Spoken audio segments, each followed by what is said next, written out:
¿Cómo ser un hombre de verdad en la época actual se ha convertido en todo un acertijo?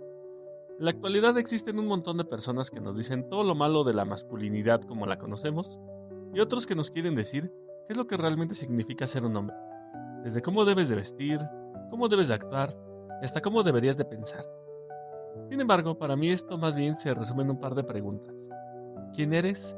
¿Qué es lo que realmente quieres? Preguntas cruciales a las que hasta la fecha le sigo buscando respuestas. Y no me vinieron de la voz de un coach de vida barbón con alopecia severa, sino de un personaje de caricaturas, el tío Airo, que también tiene alopecia y barba, pero ustedes saben.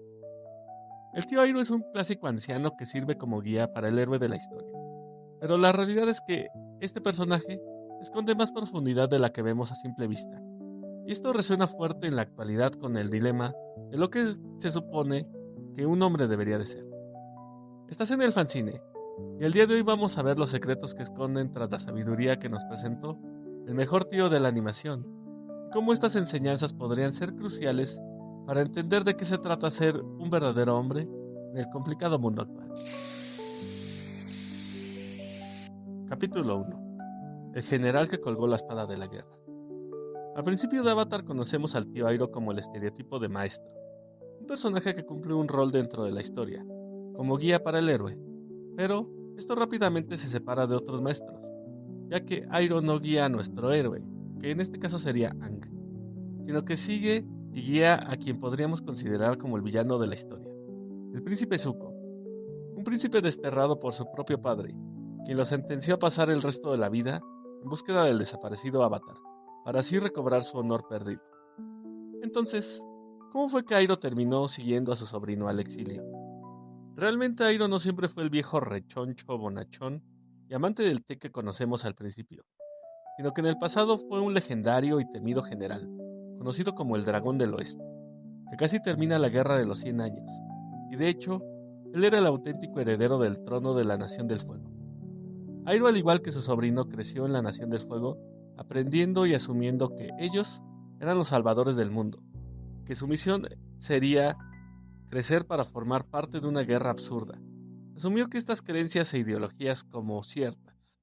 Al crecer, aprendió fuego control de la mano de los dragones, entendiendo que el fuego no se originó en la destrucción, sino que más bien de la energía creadora de la vida, razón por la cual decidió mentir y decir que había cazado al último dragón para proteger a las majestuosas bestias, ganándose así el apodo del dragón del... Al crecer, Airo formaría parte del ejército, donde se ganaría una gran fama debido a sus habilidades como maestro del fuego y a su enorme inteligencia estratégica en el campo de batalla. La maquinaria siguió girando y al crecer, su hijo Luten también creyó en las enseñanzas de grandeza de su nación. Como era de esperarse, siguió los pasos de su padre, convirtiéndose en soldado del ejército de la Nación del Fuego. Todo esto tocaría un punto crítico durante el asedio de 600 días a Ba Sing Se, cuando todo parecía perdido para el último bastión del Reino Tierra y marcaría probablemente el final de la Guerra de los 100 años. Pero todo cambió cuando Airo recibió la noticia de la caída en combate de su hijo Luten. La muerte de Luten marcó un antes y un después en la vida de Airo, ya que con su partida todo perdió sentido. ¿De qué serviría la conquista de un reino o del mundo entero cuando su mundo ya se había perdido? Airo comprendió que al igual que su hijo, miles de Luten estaban perdiendo la vida en una guerra absurda, y así como él sufría, había llevado ese mismo sufrimiento a miles de familias. Fue así que decidió rendirse y volver a la Nación del Fuego. Al volver, se enteró que su propio hermano había usurpado su lugar como Señor del Fuego, que él debía heredar por derecho de nacimiento.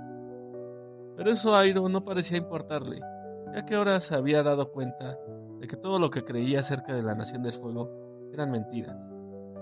A partir de ese momento, Airo emprende un viaje de autodescubrimiento, en el que recorre las 4 naciones y aprende de maestros de todo el mundo. Es en este viaje en el que crea la técnica para desviar rayos y también cuando se una a la Orden del Loto Blanco. Al final, regresa a su nación transformado, solo para presenciar a su propio hermano castigar cruelmente a su hijo.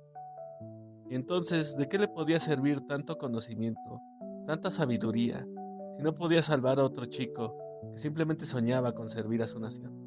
Capítulo 2. el tío que decidió convertirse en un padre. La maquinaria seguía girando, y así como Airo y su hijo Luten, ahora Zuko habría crecido bajo la creencia de la Nación del Fuego, que eran los salvadores del mundo, que su guerra sería la forma de compartir su grandeza con el resto del mundo. Dentro de esta lógica cruel de la guerra, Zuko decidió alzar la voz cuando escuchó a un anciano general proponer el sacrificio de soldados jóvenes.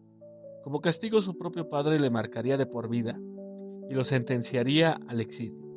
Ante tal terrible castigo, Airo decidió acompañar a su sobrino en búsqueda por capturar al Avatar y recobrar así su honor. Pero Airo le ayudaría no a cumplir con su misión, ya que él nunca había perdido su honor, sino más bien a no caer en el abismo del dolor y el odio que les habría traído 100 años de guerra en el mundo. Airo no decide actuar solo como un tío preocupado, sino como un padre arrepentido de haber arrastrado a su propio hijo a un trágico destino, producto de una guerra sin sentido. Pero Airo no impone su visión del mundo sobre las creencias que Zuko ya había asimilado después de pasar toda su infancia y su vida en la Nación del Fuego. Airo nunca le dice a Zuko cómo debería de pensar ni de actuar. Airo lo guía con amor y paciencia. Zuko es un joven sumergido en la ira, el rencor y la desesperación.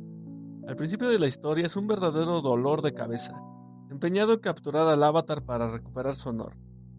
Pero, siempre que está cerca de lograrlo, termina sumamente frustrado, ya que en el fondo sabe que esto no cambiaría nada, que su padre aún así no lo amaría. Ante este sentimiento de vacío, Airo siempre funciona como una red de seguridad que le impide caer. El momento cumbre de su relación disfuncional llega cuando Zuko encuentra capturado a Appa en el lago de Laogai, cuando Airo le presenta cuestiones que deben ayudarle a buscar su propia identidad. ¿Quién eres y qué es lo que realmente quieres? Aquí Zuko decide hacer lo correcto. Parece que finalmente ha decidido tomar sus propias decisiones y separarse de las enseñanzas impuestas por su pueblo y su padre. Pero la historia nos recuerda que los procesos no son un camino recto, que se siga siempre hacia adelante, sino que más bien son como una montaña, donde a veces avanzamos un poco, solo para después caer hasta el fondo. Zuko decide aliarse con Azula y traicionar a su tío. Juntos Zuko y Azula dejan medio muerto al Avatar. En el proceso marcan la caída de la ciudad amurallada de Ba Sing Se. Airo es capturado y sentenciado a morir en prisión por traicionar a su nación. ¿Quién eres? ¿Qué es lo que realmente quieres? Cuando Airo le preguntó esto a Zuko, fue porque quería que fuera él quien tomara sus decisiones y siguiera el buen camino. Para él, era muy fácil simplemente decirle a Zuko que el origen de su dilema entre el bien y el mal provenía del conflicto entre sus ancestros, el Avatar Roku y el Señor del Fuego Sozin. Pero dejó que fuera Zuko quien lo descubriera. Y así, después de haber conocido la verdad, el mundo y los horrores de la guerra, es entonces cuando Zuko volvió a la Nación del Fuego, ya no pudo evitar ver a través de las mentiras. Al final, en el clímax de la relación entre Zuko y Airo, y probablemente en el mejor momento de la historia de Avatar, Zuko se reencuentra con su tío y con lágrimas en los ojos le pide perdón por el daño causado, y le reconoce como el padre que su propio padre nunca fue para él. Vemos a Airo reconocer y demostrar el orgullo y la alegría que le ocasiona ver a su hijo volver al buen camino. Capítulo 3. El dragón del oeste vivirá por siempre. Si bien no vivimos en una distopía que instrumentaliza a sus jóvenes como armas de guerra al servicio de un imperio como lo es la Nación del Fuego, la realidad es que vivimos en una sociedad que pone frente a nosotros una serie de requisitos para poder tratar de ser felices o realizados. Estudiar, conseguir trabajo, casarse, tener hijos, comprar casa, carro y un perro. Una serie de requisitos cada vez más difíciles de lograr. Y si tu idea de vivir feliz no se ajusta a lo impuesto, se tacha de fracasado y mediocridad. Sin mencionar la crítica que ha surgido alrededor de la imagen del hombre clásico o proveedor, como una construcción machista que busca imponerse sobre otro. Ante toda esta confusión no puedo evitar pensar en la historia de Airo, la de un hombre absorbido por el sistema que finalmente le arrebató todo, y lo dejó con una existencia vacía tras la pérdida de su hijo, que comprendió que debía de buscar la redención no dentro del mismo ciclo de dolor que lo llevó a perderlo, sino más bien sembrando en Zuko la semilla de la comprensión, el amor y la gentileza. Lejos de imponer una visión del mundo, por reprochar sus errores, lo guió y lo acompañó en su exilio, y siempre le tendió la mano en los momentos más difíciles.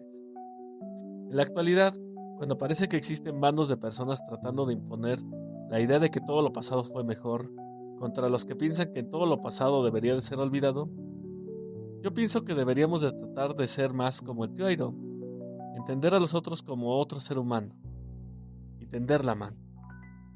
Pues bueno, yo llego hasta aquí por el día de hoy.